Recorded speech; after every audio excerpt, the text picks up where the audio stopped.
கருமாரி அம்மன் 32 வருஷத்துக்கு முன்னாடி இந்த நதிக்கரையில் ஒரு சின்ன குழந்தை மாதிரி நின்று ஒரு குரல் கொடுத்து கூப்பிட்டாங்க. அந்த குரல் வந்து குழந்தை குரலா இல்லை மற்ற குரலா, யாரோ கூப்பிட்றாங்களா, விளையாட்டுக்கு ஏகடியம் பண்ணுறாங்களா என்னன்னு காது கொடுத்து கேட்கும்போது அம்மன் வந்து அதுக்கும் பக்கத்தில் ஒரு ஒதிய மரமாக ஆற்று கொன்னை மரம் ஒன்று, அந்த கொன்னை மரத்து அருகையிலே ஒரு காட்சி கொடுத்தாங்க. அந்த காட்சி இப்பயும் மெய்சிலுக்க வைக்கும். அந்த மாதிரி ஒரு காட்சி கொடுத்தாங்க. அந்த காட்சி கொடுத்தோன்னே எங்கள் அம்மாவால் அங்கேருந்து நடந்து வர முடியல. வாய் குளறி கை குளறி என்னை கூப்பிட்டாங்க. ஏம்மா அப்படின்னு கேட்கும்போது, யாரோ தெரில என்னை கூப்பிட்டுட்டு இந்த உதய மரத்துக்கு முன்னாடி போய் நின்றுட்டாங்க, யாருன்னு தெரிலம்மா அப்படின்னு சொன்னாங்க. என்னம்மா யார் கூப்பிட்டாங்க, எவரை கூப்பிட்டாங்க? அப்போ எனக்கு பெருமிதமாக இதில் நம்பிக்கை எனக்கு இல்லை.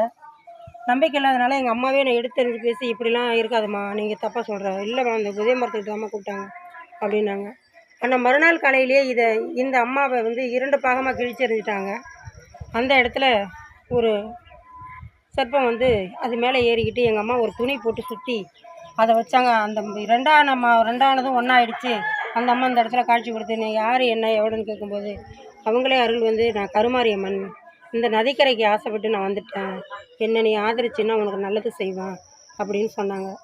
அந்த நம்பிக்கையில் 32 வருஷமாக வெறும் போட்டாவாகவும் ஒரு கூரை கொட்டையாகவும் வச்சு இதில் பூஜித்து வந்தோம். எங்களால் வேண்டிய அளவு ஒரு விளக்கு ஏற்றுவோம், ஒரு பூஜை பண்ணுவோம்.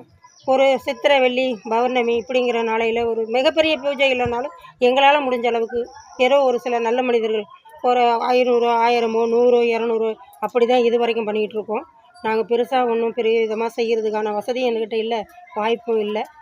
அதனால் வந்து ஐயாவை இப்போ பார்த்து, ஐயா இது ஒரு குறுகிய காலத்தில் செஞ்ச வேலைங்க ஐயா, இதுக்கு மேலே என்னால் முடியல, இந்த பணியை நீங்கள் முடித்து கொடுக்குமாறு நான் கேட்குறேன் ஐயான்னு கேட்டேன். ஐயாவும் இதை செஞ்சு தரணும் ஒத்துருக்காங்க.